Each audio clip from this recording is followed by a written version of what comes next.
नारायण जी और उनकी पत्नी सुलोचना जी अपने इकलौते बेटे विनोद को बहुत लाड प्यार से पाला था।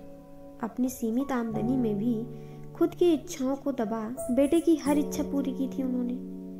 बेटा विनोद भी होनहार था। अपनी पढ़ाई पूरी कर इंजीनियर बन गया था और पढ़ाई के दौरान ही उसको अच्छी कंपनी में जॉब भी मिल गई थी। अब उसके रिश्ते भी आने लगे थे। कुछ समय बाद नारायण जी और सुलोचना जी ने एक सुंदर कन्या देख विनोद की शादी भी कर दी। जब नारायण जी रिटायर हो गए तब पेंशन पर बड़े आराम से गुजर हो जाती थी। मकान भी उनका खुद का ही था। किसी तरह की कोई परेशानी नहीं थी और सब कुछ ठीक ठाक चल रहा था। बहू बेटा हालांकि दूसरे शहर में थे परंतु अधिक दूरी नहीं थी।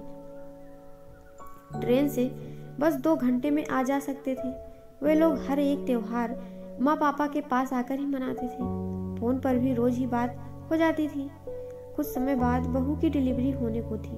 तब विनोद माँ पापा को ले गया। नारायण जी व सुलोचना जी बहुत खुश थे। सुलोचना जी ने वहां जाकर घर का पूरा काम ही संभाल लिया था और नारायण जी बाजार के सारे काम करने लग गए थे। बहू बहुत खुश थी क्योंकि अब उन दोनों के आने से वह बिल्कुल टेंशन फ्री जो हो गई थी।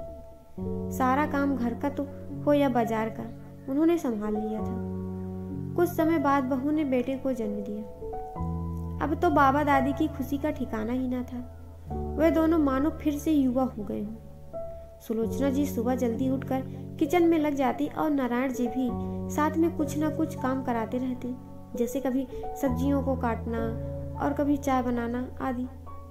वैसे तो बर्तन और सफाई के लिए माहिर थी परंतु वह अपना काम करके चली जाती थी। खाना और घर के बाकी काम तो सुलोचना जी ही करती थी। इधर कुछ दिनों से बुढ़ापा और कुछ सर्दी में रसोई के काम करने के कारण सुलोचना जी को खांसी हो गई। साथ ही नारायण जी भी सर्दी अधिक होने के कारण बीमार रहने लगे। पर फिर भी वे दोनों ही अपने पूरे काम पूर्ववत कर रहे थे। बहू सारे दिन बेटे को लिए रहती। यदि बच्चा सो जाता तो खुद भी सो जाती या लेटी रहती। विनोद भी काम से वापस आकर बीबी और बच्चे में ही मगन हो जाता। उसे अब न माँ की और न ही पापा की कोई चिंता रह गई थी। वह खुद भी कमरे से ही आवाज लगा देता, माँ यह दे जाना, या माँ आज खाने में अपनी बहू के लिए यह बना देना और मेरे लिए यह। एक दिन बहू की माँ और बहनें बच्चे को देखने आई। बहू के कमरे में ही सब बैठकर बातें करने लगी। इधर सुलोचना जी चाय पानी का इंतजाम करने लगी।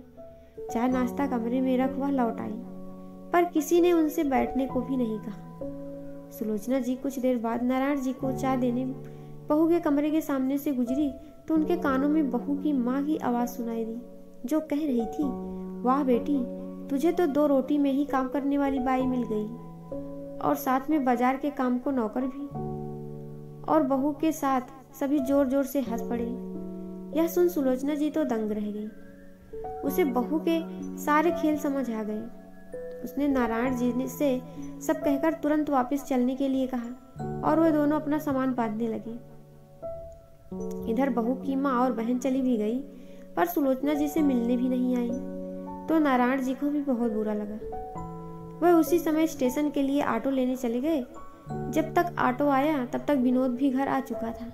बहू तो कमरे में ही थी पर विनोद ने नारायण जी से और सुलोचना जी से जाने का कारण पूछा तो नारायण जी ने ऑटो में बैठते हुए कहा, बस बहुत बेइज्जती बर्दाश्त कर ली, अब और सहन नहीं करेंगे हम दोनों तो प्रेमवश तुम लोगों के साथ रहकर सारे काम करते थे, पर क्या पता था कि तुम हमें नौकर समझने लगे हो। अब हमें तुम्हारी कोई जरूरत नहीं है। तुम में यदि जरा सी भी शर्म हो तो तुम अब तभी आना हमारे पास जब हमें नौकर नहीं माँ बाप समझो।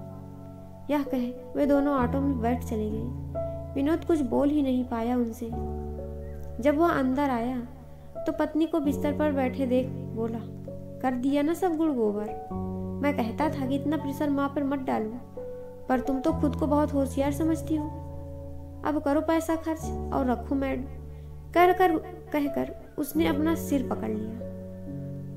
दोस्तों, इस स्टोरी पे आपकी क्या राय है कमेंट करके जरूर बताइएगा। स्टोरी पसंद आए तो लाइक और मेरे चैनल को एक सब्सक्राइब जरूर करिएगा। स्टोरी सुनने के लिए आपका बहुत बहुत धन्यवाद। आपका दिन शुभ हो।